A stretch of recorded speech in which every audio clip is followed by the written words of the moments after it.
then you've left another guest that you could have booked, that can't do it because you made them wait till the last minute. So it's always this sort of dance you have to do sometimes when you're trying to wrangle people. But we'll see how it works out. If not, I love talking to you guys as much as talking to the artists, and we'll get to some phone calls along the way throughout the week as well.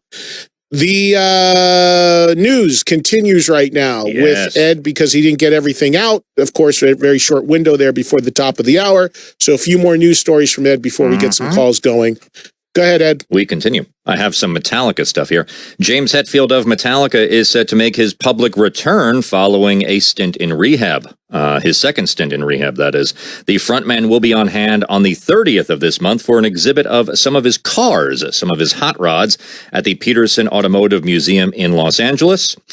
His return to rehab was revealed by the band back in September as they scrapped tour dates so James could seek treatment. On top of that, additionally, in other news, very sad to report that Ray Burton, father of late bassist Cliff Burton, died last Wednesday, as confirmed by his family, just 15 days shy of his 95th birthday. Metallica fans know all too well that Ray spent years keeping the memory of his son alive, and he was a big proponent for the band and its fans. He even donated Cliff's royalty checks towards music scholarships for students, a stand-up guy and a really cool guy who would often take photos with fans backstage.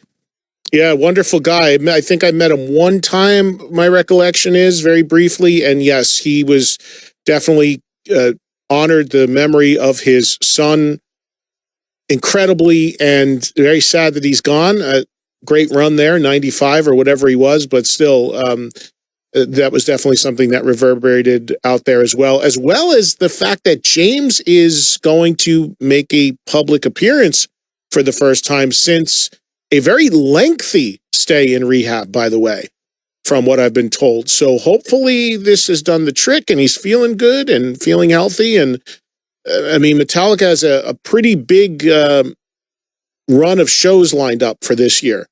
And I think, there's probably a little bit of a concern that James wants to do them all and is going to be healthy enough. I mean, you can come out of rehab and worry about certain triggers if you're still battling some stuff. And different people handle that different ways, where they feel it's really good to work and let me get out there and work, and that's helpful. And then other people like, well, the road's not a place that I should be if I'm battling.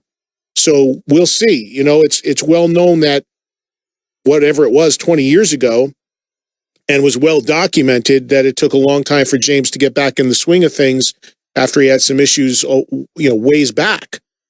We'll see how this all plays out because they have a very, very active schedule for 2020 planned, and hopefully that all comes off. By the way, speaking of that, these shows they have plotted out for this year are still under the banner of the World Wired Tour, making this a 5-year running tour now.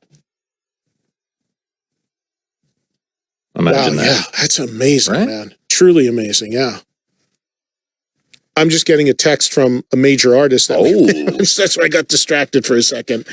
So I'm trying to get to come in here, so we'll see. What else we got, Ed? Well, Bret Michaels of Poison has revealed he's to undergo surgery to both remove a skin cancer growth as well as to treat a torn rotator cuff. The rock frontman does not seem too deterred by the medical news. He tells fans via his website he really is just a positive human being. He says, and I quote, "It may slow me down a bit at the beginning of the year, but if God willing, I promise this year will be awesome. Just a few less solo shows and special events. As we all know, Poison is set to tour alongside Motley Crue, Def Leppard, and Joan Jett on this year's highly anticipated The Stadium Tour." By the way, and of course, get well to Bret, and I'm sure he's a battler and a survivor, and I'm sure he will be just fine, and we're all optimistic about that. The guy he still deals with diabetes. Oh, gosh, yeah. Every day taking injections and all that. But speaking of that stadium tour, another thing that was sort of reverberating around NAMM was that tour. Few things about it. A lot of people taking note of how successful it's been. The sales on that thing are legitimately really strong.